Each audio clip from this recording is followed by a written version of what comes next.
He never texted. Usually he texts me when he did, but when I got here, the system was disarmed, so I knew he had been watching the cameras, because he usually turns them on and off. And I flipped my phone to where I could see it. So what are you looking at? It's got cameras around. We got one at the back. What's going on around? Yeah, in the kitchen yeah. too. Well, we got one in the kitchen, one in his office, and then So one you over look here. at the premises overseas. Yeah, it just sees who's, what's going on. Does And these cover the car lot too? it covers, we see him coming in this side. We got two of them out back. One that's looking kind of straight down at the door. It doesn't look that far. Now, the one out by the annex looks that way, and you can see a lot from it because it's kind of hidden in the trees.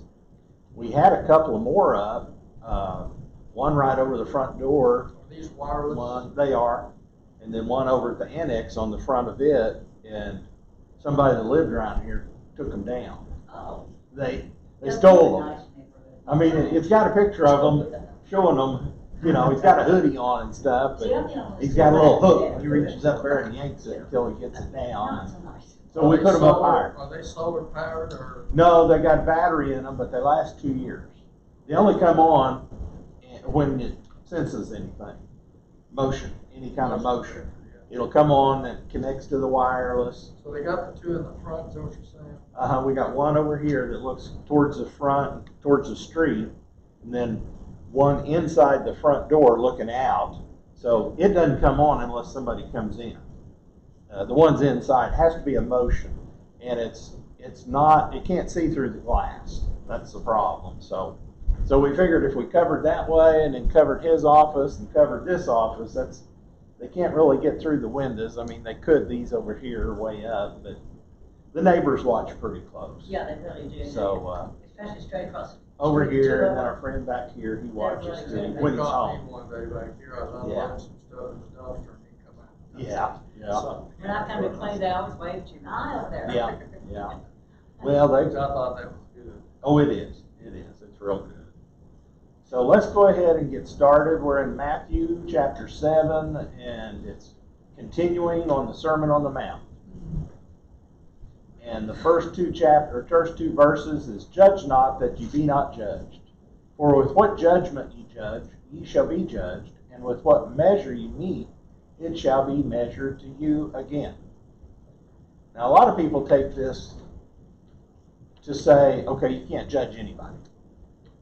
Well, what it says is, "Judge not that ye be not judged." If you're going to judge, you have to stand by the rule that you're getting judged by. Okay? So that's not saying that you can't judge people. You just have to be, it's got to like, They used to say we are a fruit inspector. yeah. We have to watch out for doing what we are saying what we're doing, but we're not doing it. If that's right, then you're in the wrong deal. You need to be doing what you're doing and let them do what they do. Now, we can always, to see somebody doing something, that's not judging. That's just observation. If you see someone out running a stop sign, they just broke the law. I'm not saying that's a sin, okay? I'm just saying that you broke the law. And you can tell that. It's a rule, and they broke it. The judgment part comes in if the cop sees him and they stop him. That's the judgment, or actually when he goes to court, pay his fine or whatever. So we see things happen, and we see things in everyday life that goes along, and we just have to remember that, we were at a place too one time where we may not have done exactly what we should do. And that's what Jesus, when he was talking about this on the Sermon on the Mount, he talked about several things before. You have heard it say this, but do this. You've heard it say this, but do that. Now he's moving in to the interior part of our spiritual life. And we talked about this last time, not last week, but 2 weeks ago. He's trying to have the people, or have his disciples, look on what's inside. What's the heart saying?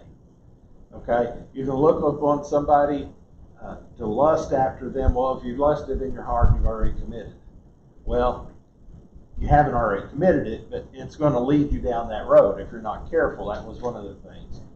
Here he's telling them you can either do it two ways. It's kind of like you can drive down the road and drive in the middle, pretty much in the middle between the two curbs, and you'll be okay. Or you can drive and hit the curb on both sides, and you'll still be in the road, but you may hit another car, or you may tear up your car, or you may do something like that. So it's better to do, what you're supposed to do. And I've seen people, drive just like that, drive up over a curb, and I've hit a curb and stuff like that. But I mean, some people, they just don't watch, and they're just all over the place. And they're sober too. You think they're sober. So he's talking about, said the Christian is called to show unconditional love. And this is part of it, that we really can love people, but we don't have to approve of what they're doing. That's where today's world gets everything mixed up. They want approval for what they're doing. And we say, nope, can't give you that. We're not judging you on that. The Bible's already said it. And if you're doing whatever you're doing, and it's against the Bible, that's not judging them. A lot of people think that is. Said, no, the judging part goes in when you start telling them, well, all this stuff, whatever people get into. And it's just say, no, Jesus didn't say that. Jesus said, you need to do this. And that's not our part. That's where it's showing the Christian value, showing our life before them and living before them. Sometimes people, a lot of times, people will see you doing something, and that speaks much more than you telling them or trying to witness to them or anything like that. I was at Walmart yesterday buying some fertilizer, or buying some bug killer for my in-laws. They needed some more, so we bought the bag and gave her. She gave me some change, and she counted it out, and I'm like, well, that's not what that says there, I said, I think you gave me too much money. She goes, no, I'm good. I held it out to her. I said, okay, here, that's what it says, and you already gave me the change, so I got that in my pocket. It's $2 more. This is yours. And gave it back to her, and she goes, wow, I guess there are people still, Yeah, it's like, I guess there are some people that still, do honesty and do things like that. It's like, I've even went back to the store after I got home because I checked the receipt. And it was like, they didn't charge me for something. So. Right. But a lot of times they refuse it too. It's like you said, they don't think they made a mistake. They don't want to think they made. And then she went on, and she's real nice about it. She goes, well, I don't have my glasses on. That 6 looks like an 8. Or that 8 looks like a 6, or whatever it was. And I'm like, that's fine. I don't care, but it's your money. It's not mine. Well, I think you have to make it up. They may. I think they outweigh the. They do more over here, charge more over here, so I don't know what it is. Well, let me ask you this: whenever you see somebody just out in public, the way they dress, let's say, now, am I judging that person because they're so skimpily clad? You are placing the way you were raised up and your knowledge on somebody else that wasn't raised up that way. I'm not saying that that's right. They have to understand if they're saved. That's what you don't know. Yeah. But that's today, it's peer pressure is what it is. They want to be like the pop star, or they want to be like whoever. They want to be like somebody that, wears all that stuff. And it's part of it is the parents have lost control of the kids, and they're, they just get, and sometimes it's the parents that's doing that, Well, I go by the Bible, what the Bible tells us, and the Bible says, we're supposed to dress in moderation and stuff. Right. And they're not. Right. So. And it's one of those things, and we can see that, but that kind of tells us, okay, they're probably not serving Christ. But that's not to go belittle them or try to tell them that they're dressing wrong or anything like that. What it's telling here, we need to show love to them. Yeah, we can tell them, oh, you know, I can see your cheeks hanging out or whatever, you know, you say. Talk right about it. Yeah, but that's not the way to go about it. It's, you know, and I know my grandma, sometimes she'd say something, oh, honey, you shouldn't dress that way, or something like that, and they'd get real offensive. Yes, I think grandparents do tend to think their grandchildren Sure. don't dress modestly enough. I can vouch for that. Okay.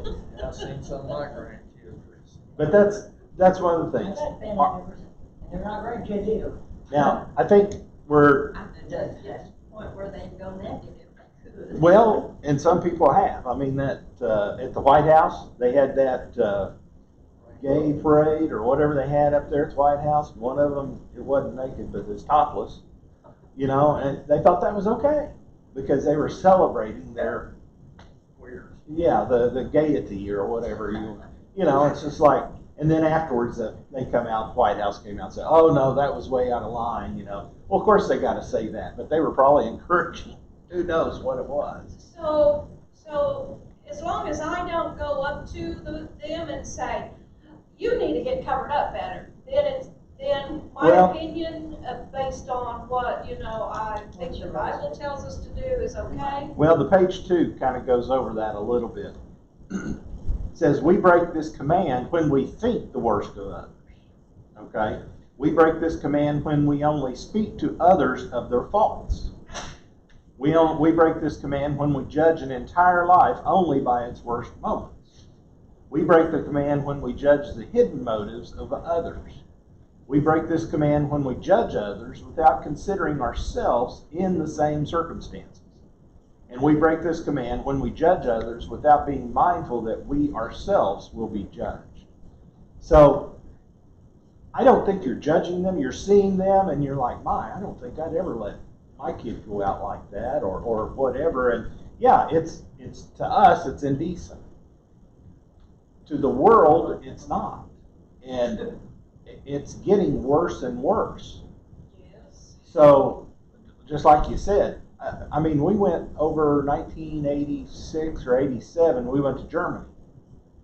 And watching German television, and we went to Holland and England and all that. And you watch all those different channels, and, well, my 10-year-old cousin was with us, and Mama was holding his hand over just because. You just look at the postcards on the postcard stand exactly. outside the store in Holland. Well, they were showing something like a panty commercial, and that's all she had on.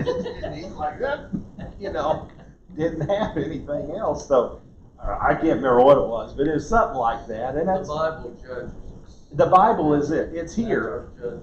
And what our point is to point them to Christ, to try to point people to Christ, and hopefully help them when they have questions, because the Holy Spirit will start moving upon them and saying, you really think you ought to dress that way? And if they allow that to. That's something that we have to impress.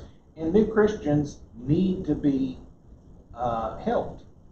And they need to be discipled. They don't need to be banged over the head. You need to take this earring out, or you need to take those, clothes out, or whatever.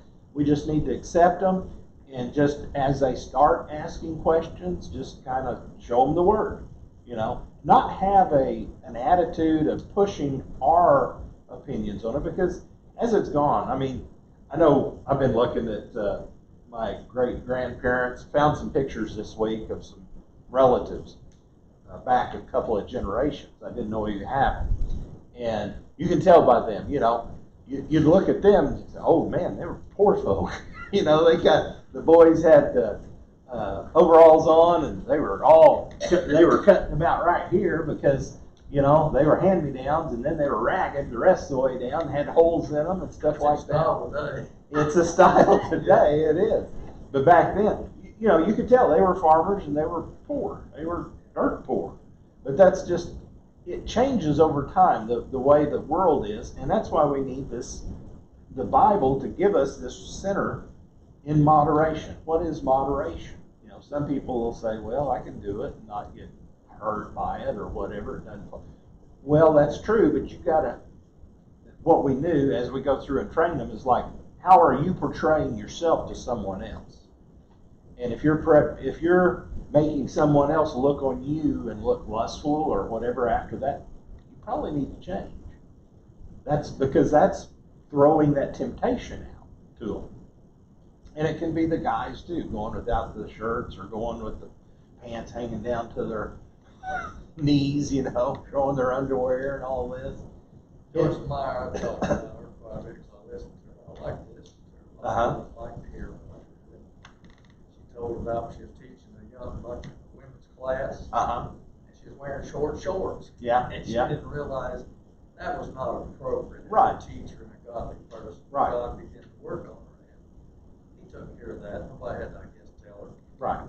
And she was smoking cigarettes and all that stuff. And eventually God cleaned her up, you know. She was a born again Christian. We think once you become saved, you ought to become just like us or a Christian. You know, what are thoughts of a Christian? And it doesn't happen that way. Sometimes it does. Right. Sometimes it does. Some people are just, you know, totally bowled over. And then some people, it takes them a while.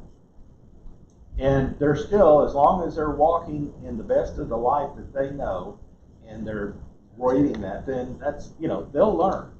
And that's the process. It's, I'm not dancing around your question. It's kind of the heart.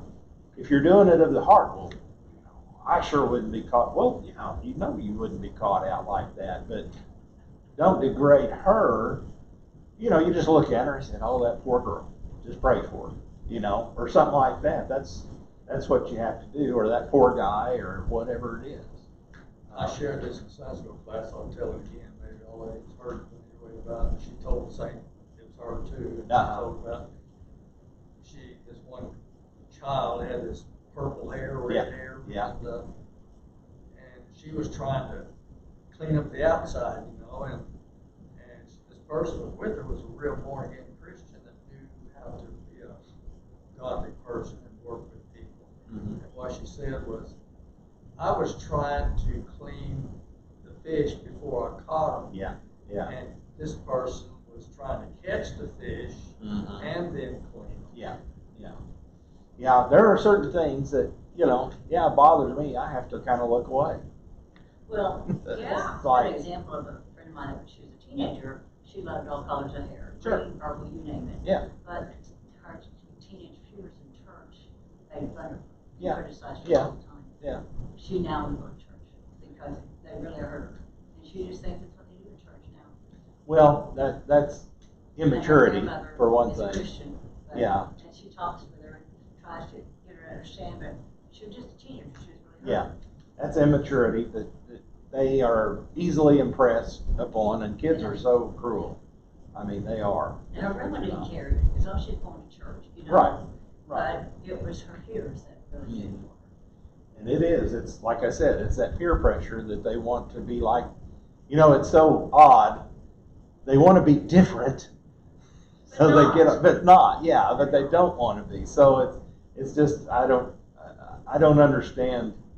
You know, to me, it's just like, when I was growing up, I guess, I don't know if it's easy or not, I just, you know, we grew up, and You had guidelines. we did have a little more We had guidelines. rules in the house or whatever. My mother wouldn't let me out front door. Well, it's just like, I didn't buy my clothes, you know, Mom bought them, and that's what I wore. I didn't go out and get $100 pair of jeans or $100 tennis shoes or anything like that. We had to wear them for a while.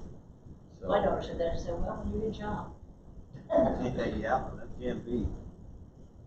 Verses 3 through 5.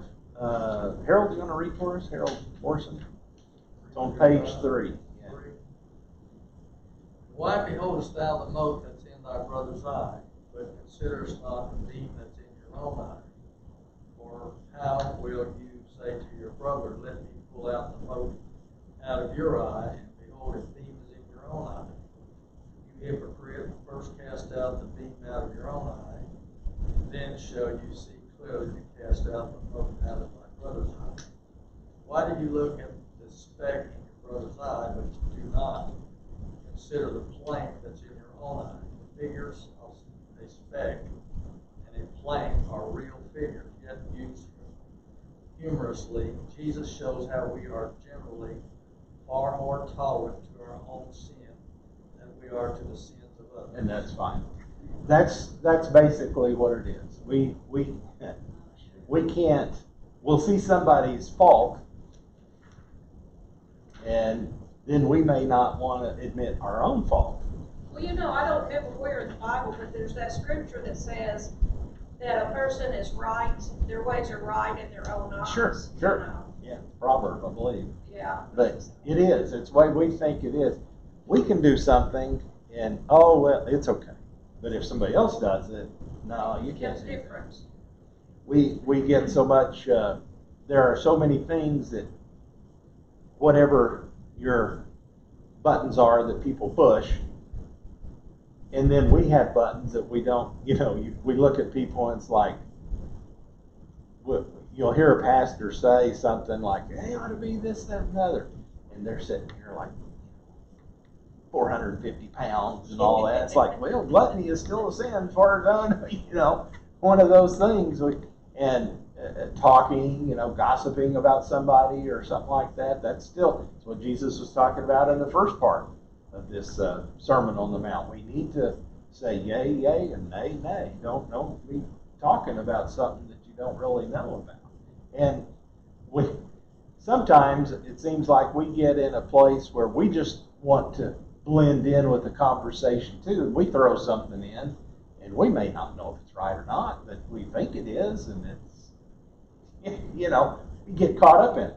It's like anything else that we do. We want to be a part of it, and we want to be part of a group, so we join in that. So we just have to be real careful, because so many times, like they said, and it is hyperbole is what it's called. He's got a board in front of his eye where it's completely blocking it, and they have a little, a little bitty dust or something, eyelash in their eye, and they want to correct it. Well, if you take that board away, oh, well, no, that wasn't what it was, because, if you don't have two eyes, your perception's a little off. And sometimes we need that to help us and that's the same way spiritually. We need our heart to kind of fill in for these places that we don't really know. So it needs to say, hey, wait a minute, don't go down that road. We don't need to go down that road. It says Jesus is gentle, but he calls the man a hypocrite in this first part of it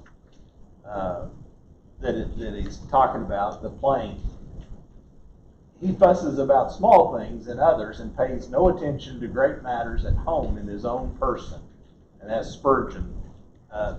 I've seen many times that pastors would get out and they'd preach against something, and their kids was doing that very something, and it's like, well, you ought to have a little control over that. That's what you think. But you gotta, and I know kids, I'm good friends with pastors' kids, but it's one of those things. It goes back to one of the story in 2 Samuel where David took Bathsheba as his own wife after he had her husband killed. And Nathan came to him and said, somebody unjustly stole another man's lamb and killed it. And David he's hot under the collar. Well, we need to go get that dude, And it's like, well, it's you, David.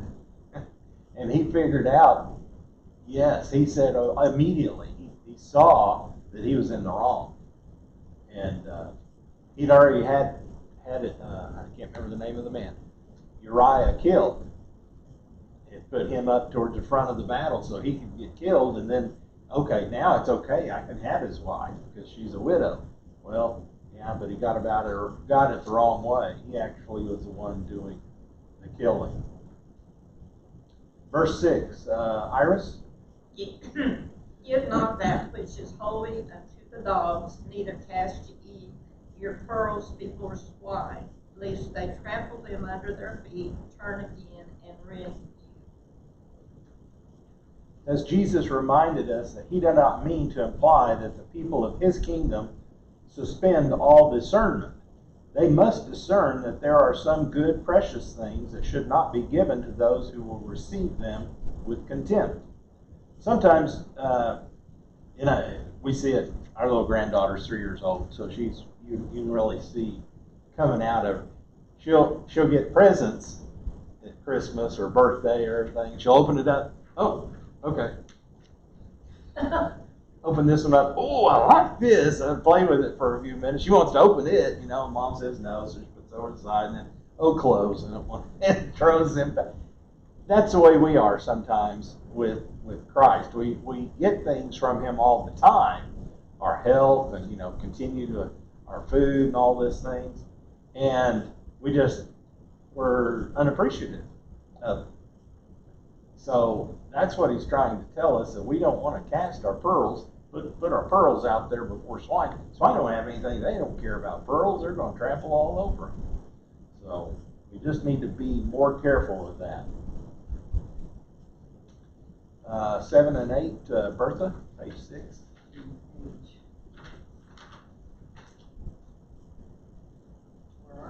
Very at the top, page 6, top. 6, 7 and 8. Okay.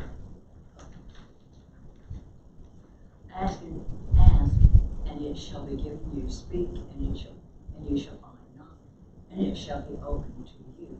For everyone that asks receiveth, and he that seeketh findeth, and him that knocketh it shall be opened. This is what we need to do, and it's going to be what I'm teaching on Sunday a little bit. This verse fits right in with it.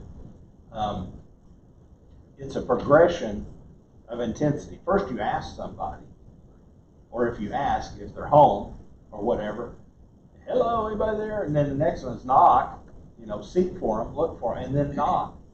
If we're not actively doing something, then, and the words that Jesus used in this, we don't see it, but in the Greek where it was written, it also means ask and keep asking, knock and keep knocking, seek and keep seeking until you find what you need.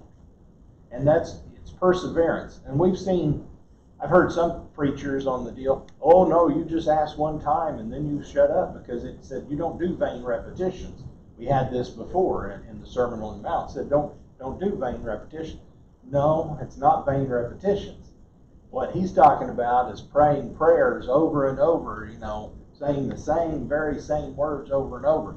We can see, I've had several times known of people that their spouses were not in church, but they were, and they prayed for them for 30 years or whatever. And finally, at the very end, they became a Christian. If they just quit, I don't know if they would have, had that perseverance that just, well, it's God's will if He turns it in or not. Well, yes, it's God's will, but it's God's will for everyone to be saved. But we've got to do a little work at it. And we've got to keep asking and keep seeking and keep knocking and perseverance. That's what the judge said in another of his parables. The old judge, he gave up because the lady kept coming and asking him, and he said, I'm gonna give her what she wants to shut her up. Because that. I heard a story Ken Hagen told, and I thought it was pretty neat. He said this woman came to church, and every time she come to church, she'd request prayer for her son to get saved. And so this went on for, I guess, years in the church he was pastoring. And so finally, one day she said, I'm not coming to church on such and such a time because my son's coming in. He's a military son. He's coming in on leave. And said, I'm going to stay with him, be with him. Yeah. So I won't be back to church. Well, anyway, they went through that situation. Then he left, and she came back to church. And then she starts that scenario all over. I want y'all to pray for my son to be saved. Brother Ken said, we're not praying for your son anymore. You had the opportunity to bring him to church. You didn't bring him. You stayed at home with him. So we're not praying anymore. That's the end of that. So he made his point. Yeah. We have to take opportunities. We don't take care. We have to take opportunities to do it. Now, that's why I'm a little bit against him, because he does that. I think it still means it's okay to still pray for them. And they don't have to pray for them. Yeah, they don't have to pray for them, but they can still ask. There's a lot of name it and claim it, I guess. And I've been through that. I know you need to have that attitude. I asked for God, and now I'm going to believe it. Because that's what you do.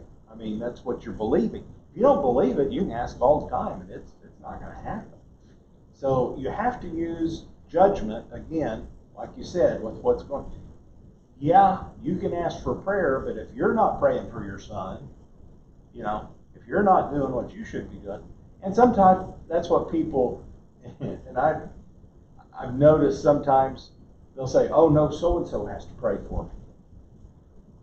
Great-grandma or this one, and then it'll be cut. Well, okay, yeah, she may be a prayer warrior, but you can have other people pray for you too. Living the life before them is very important. That's the key thing. Another man that I read after, probably up to, is Brother Smith Wigglesworth. And the story I heard about him that I love was he wasn't living for God. And she was. And one day she was going to church. He said, if you go to church, I'm going to lock you out of the house. That's the story I heard. And so she went on to church. She got home, and she was locked out of the house. So she just made her bed there on the porch and slept on the porch. Well, the next morning, she got up, he opened the door, she walked in and said, Smith, what do you want for breakfast? No complaint, no fussing. Yeah.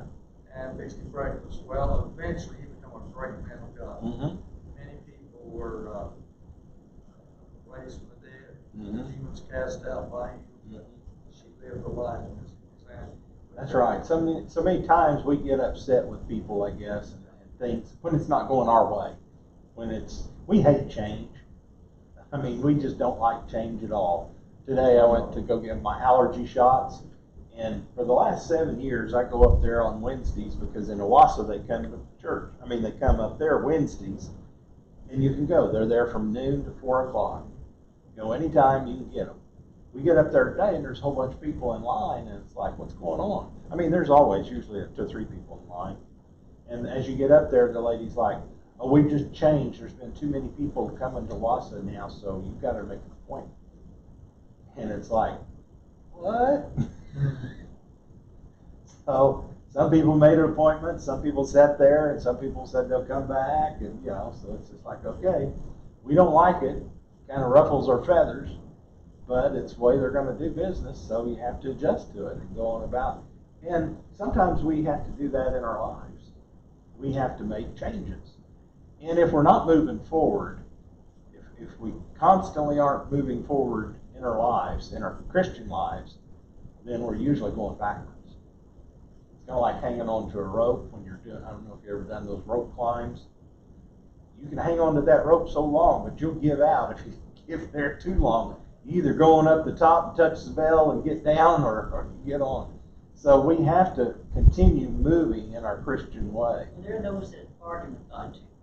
They are. I mean, my husband did that a lot. He Well, did a lot of hard attacks on him. If he only got out of church. Yeah. Okay, well, 6 months later, he's not even in church.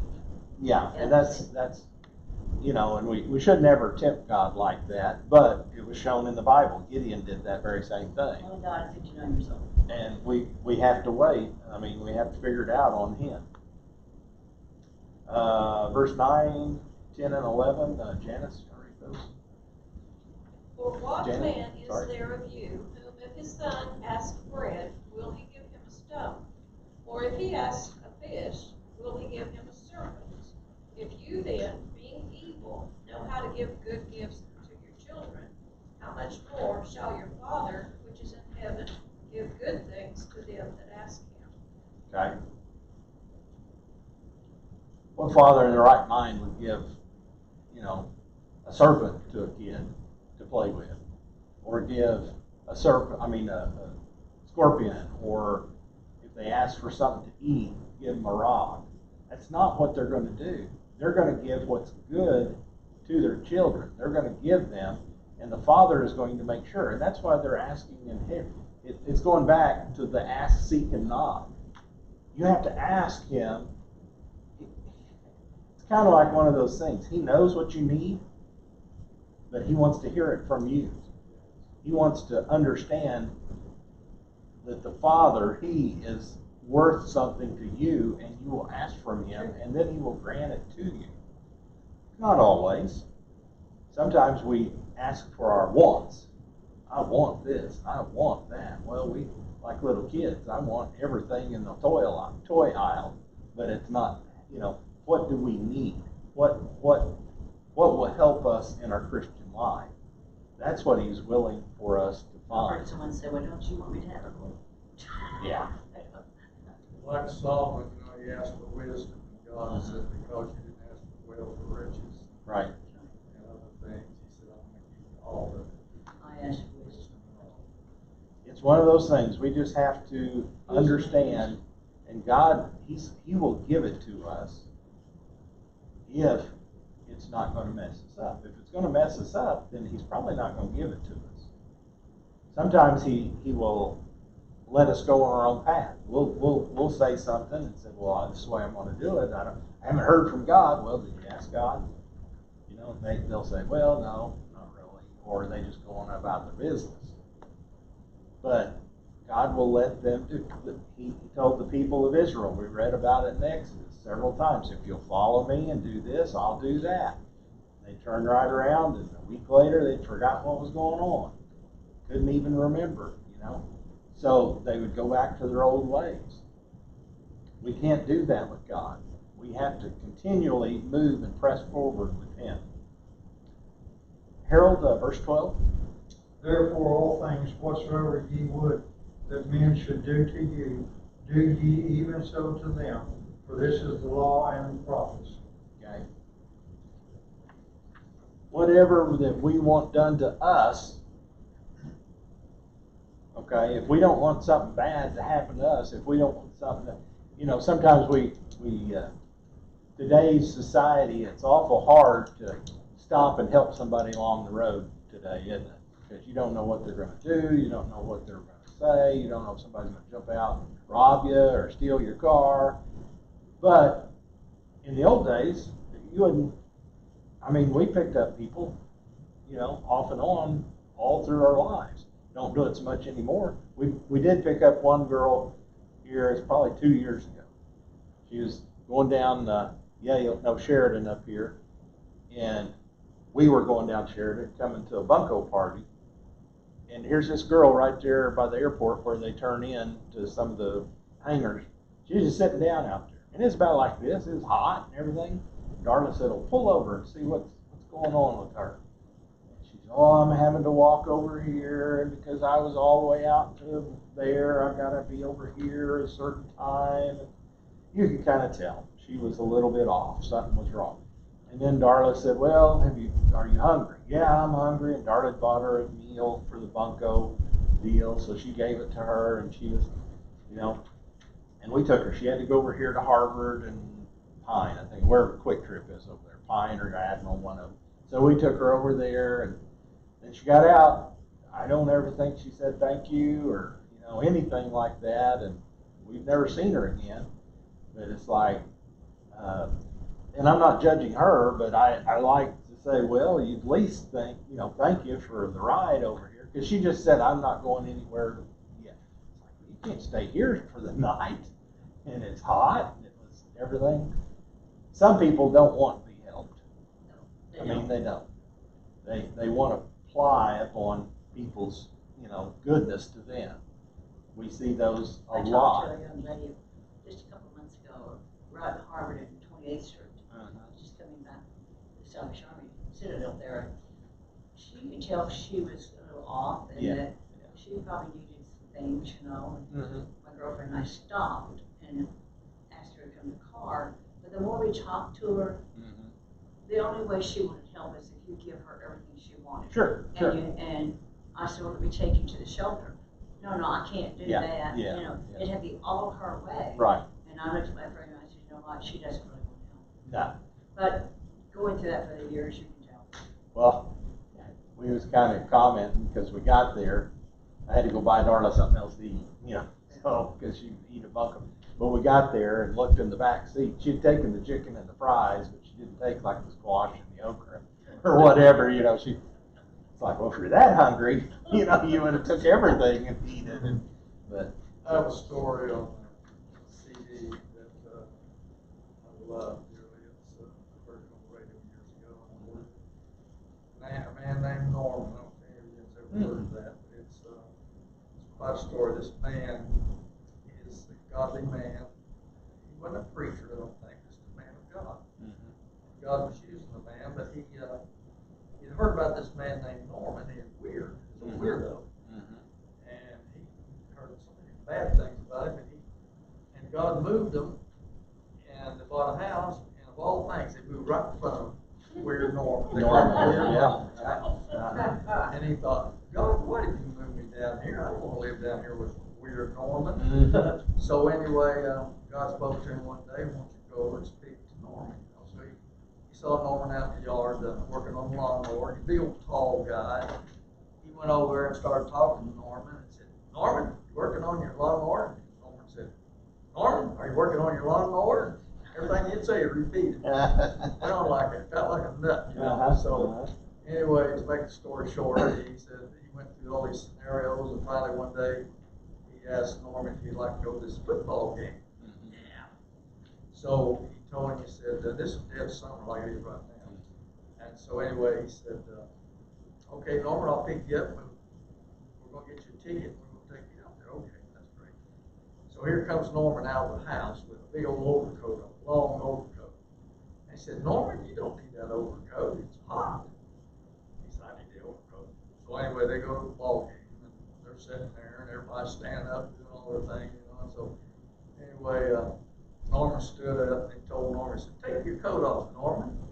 And he took it off, the whole rear end of his britches split. Oh, great. He said, Great. Put your coat back on, Norman. So anyway, that happened. And then he said God moved one event to another event, and finally he asked him one day would like to go to church with him. So he bought him a suit, and he got him to go to church with him. He'd take him to church. Well, anyway, he worked with him. And finally one day God told him he wanted to clean his bathroom. He said, "God, I'll do anything for him, but I don't clean his bathroom. It's filthy." And so it's nasty. And so God said, "I want you to clean the bathroom." So he went in there and he started, "I don't want to clean that toilet. You know, I want you to clean the toilet." And he argued with God. So he cleaned the whole place up.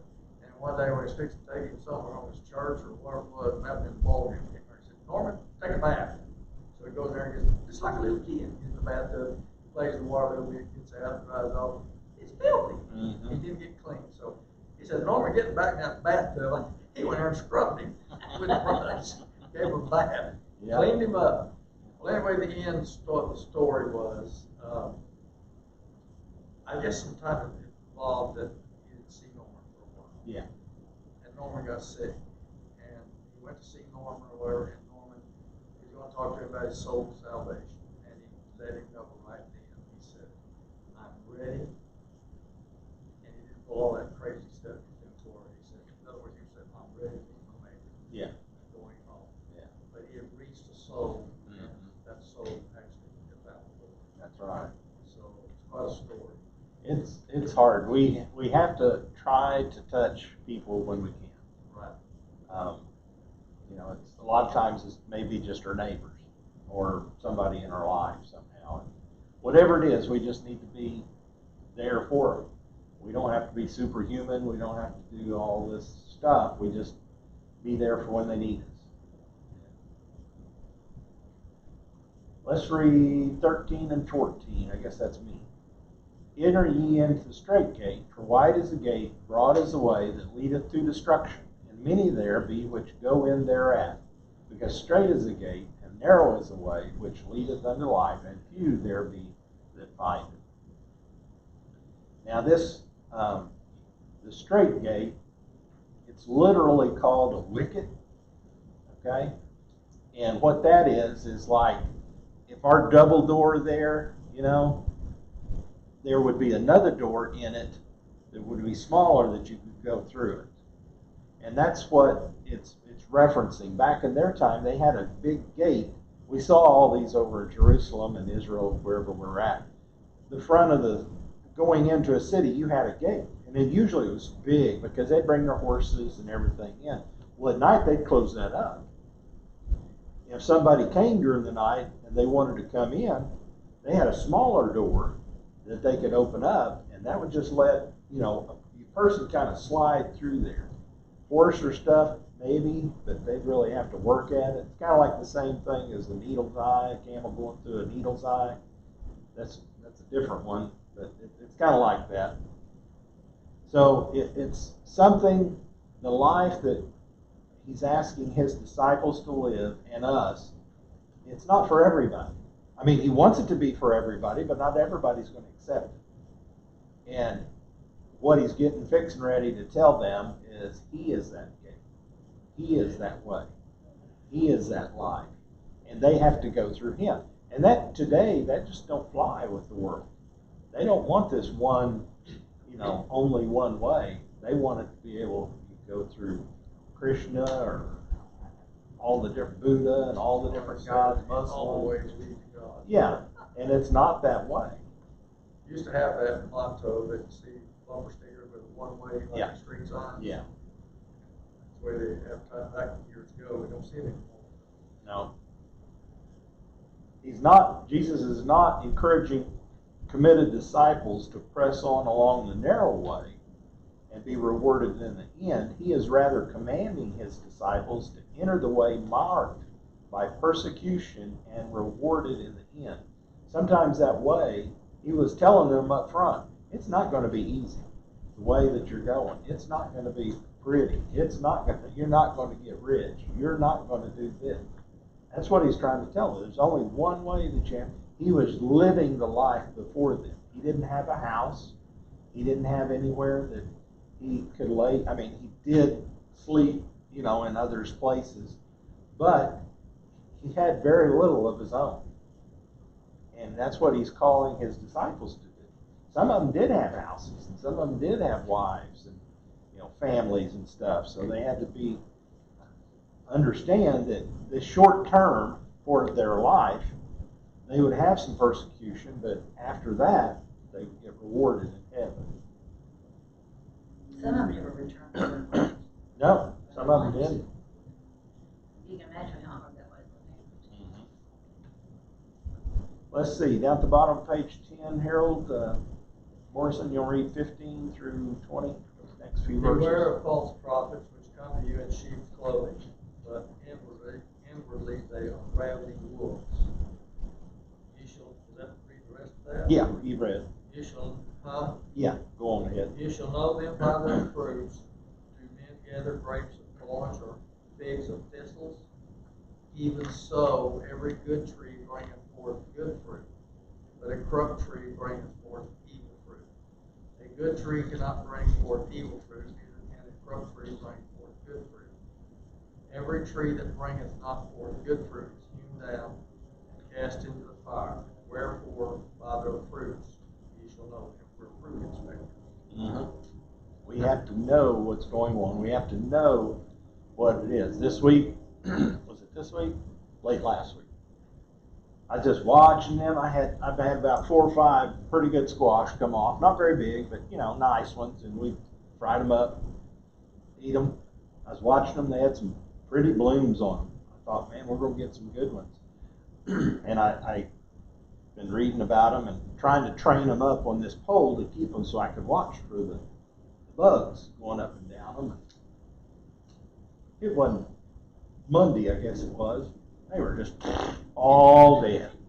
And I started looking at them, and sure enough, right there at the bottom, the squash bug had gotten inside it and started going. I couldn't see any eggs. I couldn't see anything. They had gotten them. So I just pulled them out, planted some more. So hopefully I get some more. Every time I plant squash, I have the same problem. I planted some more, so the squash bugs that are there now, they'll be gone. Hopefully by the time they get up, it's got another 2 months, maybe I'll get a few squash. It's a worm. It is. So we have to be, and just like that, nobody goes up to a thorn bush wanting to get fruit off of it. That's what he's saying. You go up to an apple tree if you want apples, or a peach tree to get peaches. it's if you go up to, you know, these bushes we have out front, you're not gonna get anything to eat because they ain't fruit trees. So we have to be careful.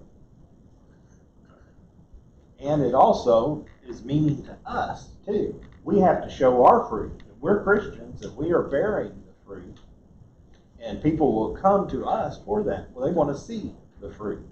So they come to us for that. And then it says, you know, if you don't have any good fruit on you, you get chopped up and thrown out. Put a new one out. But in this day and time, we also have the ones that come to you wanting to test your fruit. Sure. Sure. Whether it be the baker in Colorado and the different ones. Yeah. We don't have to beat down their door judging them, but in the same sense, we don't need to be doing anything that they feel like condones Right. their lifestyle either. That's not judging. That's the Bible is judging, and Right. we're standing up on the Right. word. And like I said, if you give an inch on part of that, they will take it to part of, well, you're trying to judge me. Yeah. You know? The Bible judged you. Well, I'm just going along with what the word says. Yeah, they are judging or they take offense at it then, Yeah. so they can jump all over you. And it's like, no, I'm sorry, I can't see that in the Bible that that's right, so I'm not going to support it. Right. And you go somewhere else. That happened to me the day before yesterday, I believe it was. I was in this home and I was called out. They told me the refrigerator wasn't working, so I went to look at it. West, southeast, and all of them is broken there. And I thought, man, this is so far out. I wish I didn't came on this job. But anyway, I got over there, met the guy that called me, and there's two guys living together. And I'm, you know, you begin to think, you know, your mind starts working, you know, is this what it looks like or is it not? Yeah. So, and the guy, he comes out and he has this ponytail, and it seemed like it had a ribbon in it, you know. And it had them, I don't know what they call it, like it's leotards, and real slick, tight, shiny, Yeah. whatever they call them. And so I thought, Yeah. now that could be, and it may not be, but I shouldn't judge. You know, I Yeah, don't know yeah. the situation. Yeah. So anyway, I just did I wouldn't decorate the cake, put their names Yeah. on and all that and the rest of that. So Yeah.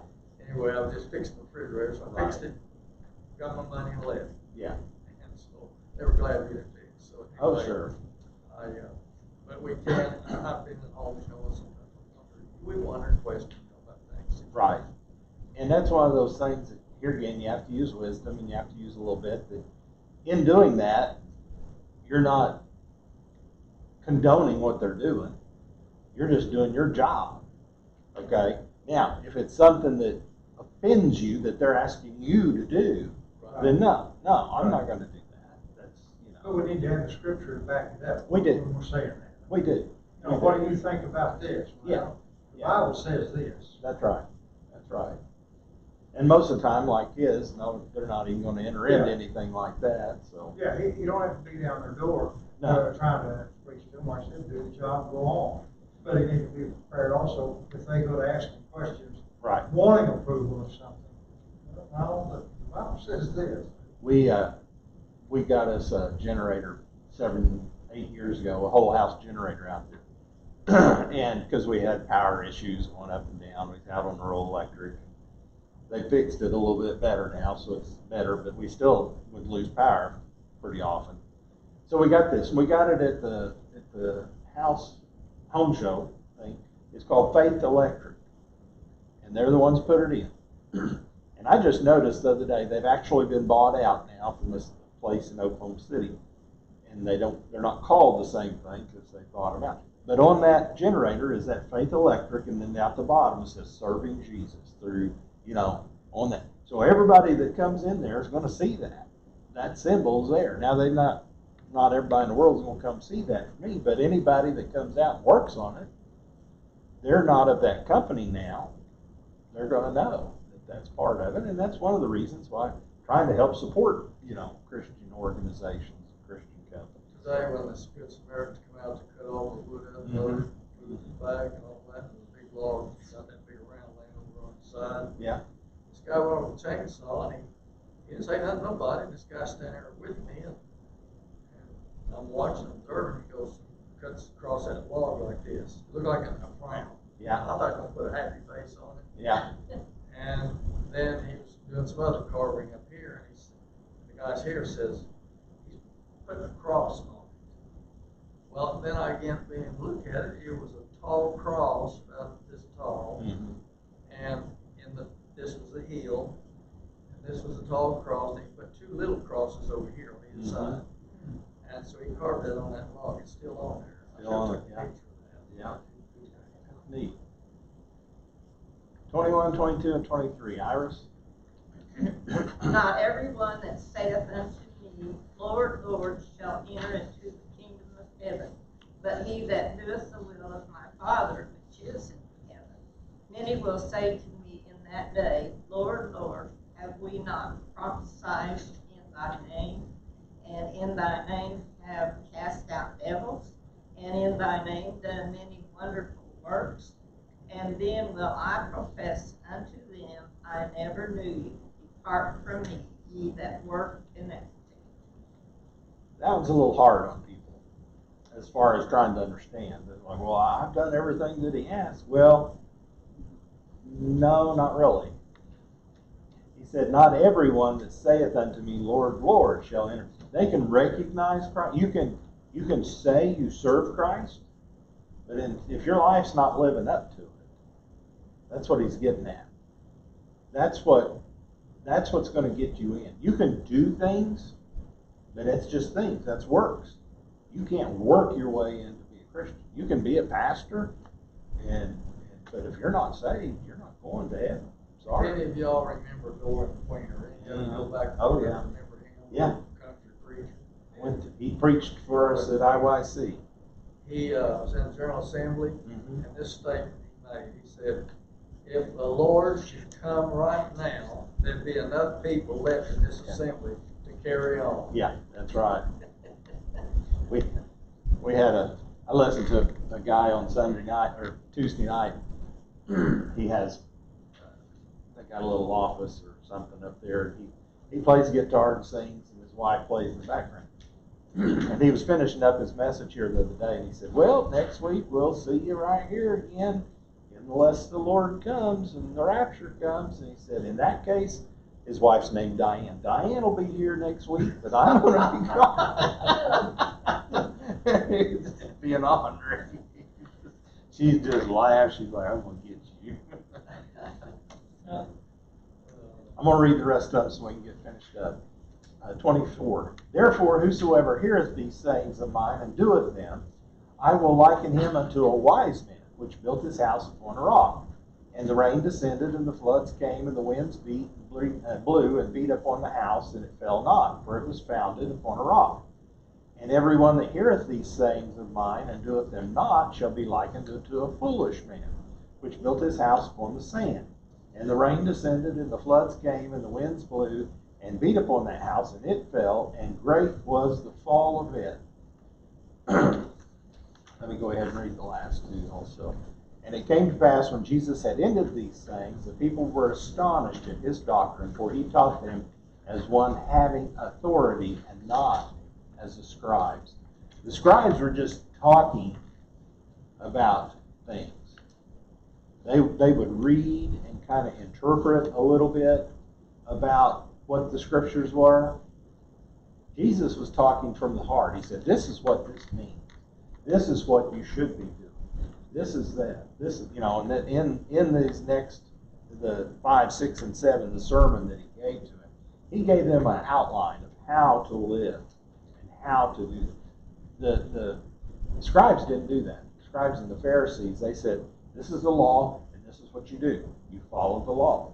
Jesus said, this is the law, but you need to even go further than the law. The law says this, but I say that. Or the word says this.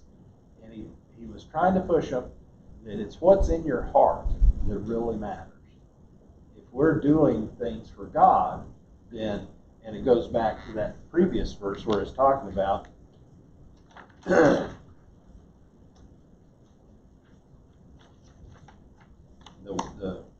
rain coming down.